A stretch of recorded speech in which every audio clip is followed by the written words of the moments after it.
Would you please state your name for the court? I am Dr. Tema Connor, Chief Resident of Psychiatry at the Menninger Clinic. The Menninger Clinic is a leading psychiatric hospital for treatment, research, and education. Is that correct? That is correct. Has the clinic conducted studies on the rapidly rising anomaly of cyberbullying, more specifically its effects on teens? Yes, we have. Could you define for the court what exactly is cyberbullying? Cyberbullying is defined in legal glossaries as the use of information and communication technologies to justify deliberate, repeated, and hostile behavior on behalf of an individual or group that is intended to harm another or others. More specifically, it is the use of electronic communication with the intent of hurting another person.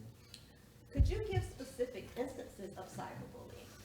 Well, yes, the use of internet service and mobile technologies such as instant messaging or SMS texting or web pages, if the intent is to hurt another person. What, in your estimation, is the rationale behind cyberbullying, Doctor? Cyberbullies tend to seek to humiliate, to intimidate, to put down the intended victim. Their actions are deliberate, repeated, and blatantly hostile.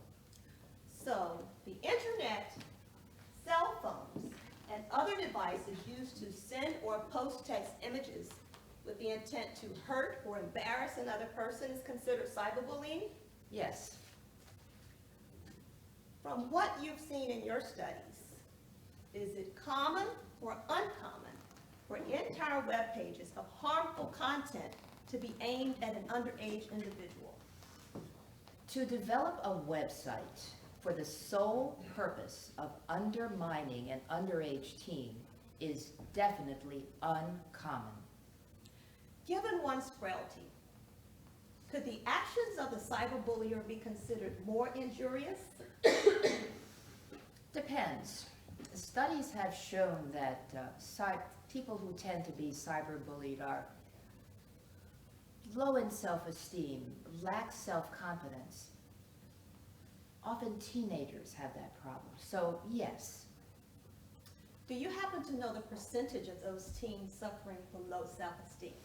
Yes, approximately 20% of depressed teens are taking SSRIs. Would they be more likely to suffer the slings of bows and arrows? Bows and arrows. Cyberbullying. Yes, cyberbullying definitely fuels teen depression. Does the intended victim have to know the cyberbully for this to be effective? Not necessarily. The cyberbully may be known to the victim or may be an online stranger. He or she may be anonymous and solicit the support of others online who do not even know the target. This is known as digital pylon. Digital pylon. Could this be the case with the defendant? Well, if the defendant recruited her mother and grandmother, friends, or relatives to willingly and willfully discredit the deceased, then yes, this is definitely an instance of digital pylon. One last question, Doctor. Are you familiar with the Megan Meyer case? I think we are all familiar with the Megan Meyer case.